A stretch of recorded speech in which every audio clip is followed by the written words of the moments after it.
Divorce is a painful process for all parties involved, but the situation becomes even more complicated when there is a physical disability. Unfortunately, this is the case of a man who divorces his paraplegic wife and sells the house where they lived. The house was the only place where the wife felt safe and comfortable, and now she finds herself without a suitable home.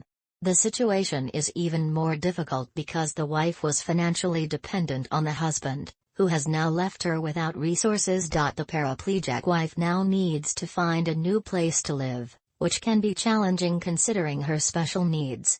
Additionally, she has to deal with the emotional pain of being abandoned by her husband. She feels betrayed and abandoned, and does not know how to move forward without his support. On the other hand, the husband may have had his own reasons for divorcing. Perhaps he felt overwhelmed by the responsibility of caring for his wife and decided he needed a change in his life. However, the way he handled the situation was insensitive and cruel. He sold the house where they lived, leaving the wife without a place to stay, and now she feels betrayed and abandoned. The situation is further complicated by the fact that the paraplegic wife was financially dependent on the husband. Now that he has left her, she needs to find a way to support herself. This can be difficult, considering her special needs and lack of financial resources. She may need to rely on social assistance or the help of family and friends to survive. The divorce can also have a significant emotional impact on the paraplegic wife. She may feel worthless, especially if the husband left her because of her physical disability. She may need therapy or counseling to deal with the emotional pain and trauma of the divorce. Meanwhile, the husband moves on with his life. He may have found a new partner or simply be enjoying his newfound freedom. However, he cannot escape the consequences of his actions.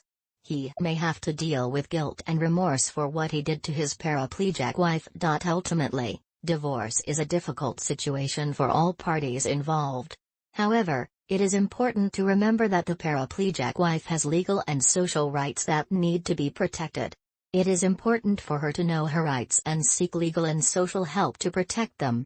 According to the search results, a paraplegic spouse has legal and social rights that need to be protected after a divorce. The court will consider factors such as the disabled spouse's ability to work, their need for ongoing support, and the financial capacity of the non-disabled spouse. The disabled spouse may be entitled to spousal support or alimony, which can depend on the length of the marriage, the non-disabled spouse's financial capacity, and the disabled spouse's need for ongoing support.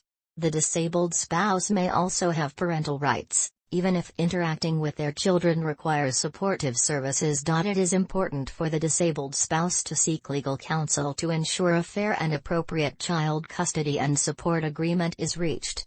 The disabled spouse may also need to revise their will and establish a special needs trust to protect their assets and ensure their care needs are met. Caregiving arrangements can change after divorce, and planning for this is important. The disabled spouse may also need to update their advance directives, such as healthcare proxy or power of attorney over finances. Eligibility for needs-based government benefits may become more important than ever after a divorce, and a first-party special needs trust may need to be established. VA benefits are considered income when determining support obligations. If eligibility for Medicaid was established through spousal refusal, the state may seek remuneration from an ex-spouse for expenses incurred during the marriage. In summary, a paraplegic spouse has legal and social rights that need to be protected after a divorce. Seeking legal counsel and understanding disability rights and protections are crucial steps to ensure a fair and appropriate outcome.